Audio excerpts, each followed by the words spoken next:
With the FPL deadline just around the corner, it's time for us to lock in our team. So here is my team selection for FPL Game Week 2.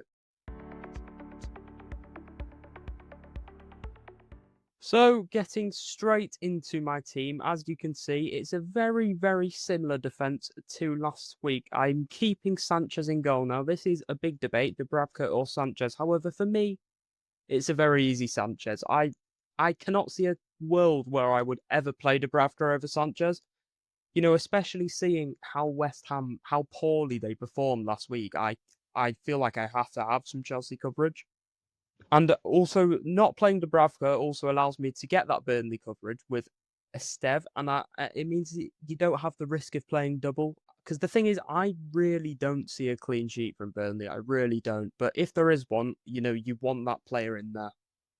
I've also stuck with Pedro Porro in the 11 for now. However, it could easily become Anderson as we nearer to the deadline. I'm sort of debating it, but I'm thinking it. You know, if they play with the wing backs, Porro will probably end up being the better pick. However, Anderson, it's a very tight one. You know, I'll let you know nearer to the deadline. But right now, I think it will be Porro. Nico Williams, again, I don't really expect them to get a clean sheet versus Crystal Palace away, unfortunately, but you just have to go through it for this week because there's absolutely no way Juve is getting on the pitch with that Chelsea at home fixture, to be totally honest with you. And you know, maybe Juve will prove me wrong. Maybe he'll go and score, keep a clean sheet, have a worldie of a game. I just can't see it. I mean, I can see him scoring, fair enough. I really can see him scoring, and part of me does want to play him. However, I I I just can't see it happen. I think I would rather Nico Williams and Pedro Porro, to be perfectly honest. But yeah, overall, it's not a great week for my defence. I mean, you would hope Sanchez has a chance of a clean sheet. You would hope Esteve does, but Porro and Williams, you just can't see it really because Crystal Palace definitely look quite good, and Man City, you can see goals in that game. Hopefully, one of my players who I'm about to talk about gets involved on the action.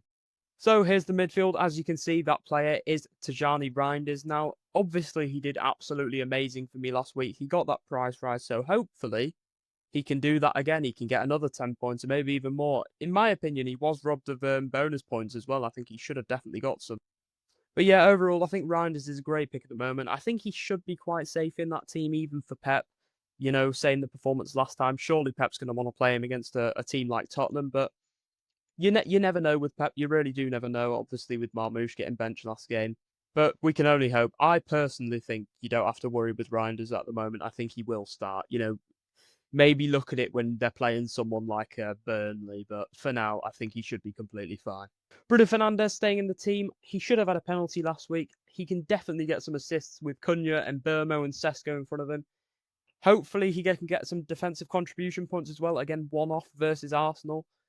I do think it's a lot less likely to happen now, seeing as Arsenal are one of the best teams in the league, sorry, but it can definitely still happen. Fulham away isn't an easy game, but you know, the week after he has got Burnley at home, so hopefully he can go and get something in that game. Morgan Rogers versus Brentford away. I'd definitely say it was an easy fixture at the moment, to be honest. Brentford just don't look on it at all. You know, the loss of Wissa. I mean, Wissa's not gone yet, but I highly doubt he'll be playing this week. Brian and Burmo gone. Norgod gone. Even Thomas Frank gone as well. Really did affect their team. Cole Palmer sticking in the team after that poor performance last week. I think there's a world where people would say, why don't you go to Saka? But I would just say, it's been 1 week. Chelsea could set up differently. He could play higher up the pitch. I don't really want to take the risk of going to Saka when you look past the game of Leeds and his fixtures look terrible. I really don't want to go to Saka, and he was not that good versus United. So to be honest, I'm going to stick with Cole Palmer for now, and then if he keeps dropping stinkers, I'll probably just downgrade him to someone like a Verts for Burnley. Mo Salah being the final midfielder, he will have my armband this week. I'm pretty certain of it. I do not trust Cole Palmer with the armband, and there is a player up front, sorry, that I think could get it, and I'll get onto that in a minute. But I think Salah's pretty safe with the armband. I think I'm just going to go with the safe pick this week, and then maybe next week we could see something different.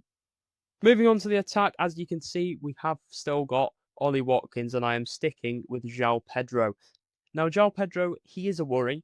I will admit, he definitely is a massive worry with his minutes with Delap there. To be honest, I think Delap played a lot better than him when he came on. Um, So you can definitely take that into account. But I am really hoping he starts this game. I think he should do. If he doesn't start this game, to be honest, it's definitely a sell, and I will probably sell him. But again, West Ham, they didn't look great versus Sunderland, so hopefully him and Cole Palmer can finally get on the score sheet.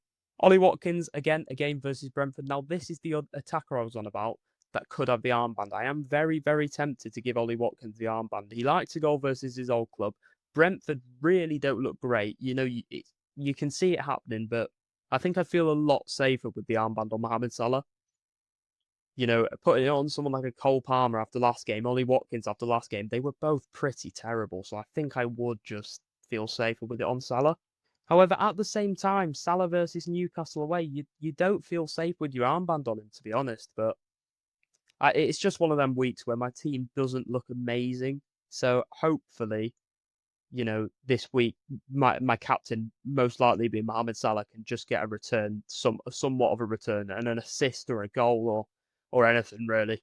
Maybe even a cheeky defcon. He was only one off last week, I'm pretty sure, so that would have been lovely if he hit that.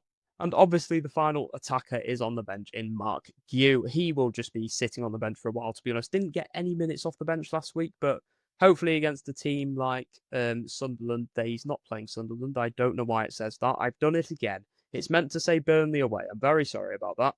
I've only gone and done it again. But against a team like Burnley, you can see him getting some minutes and maybe even some points.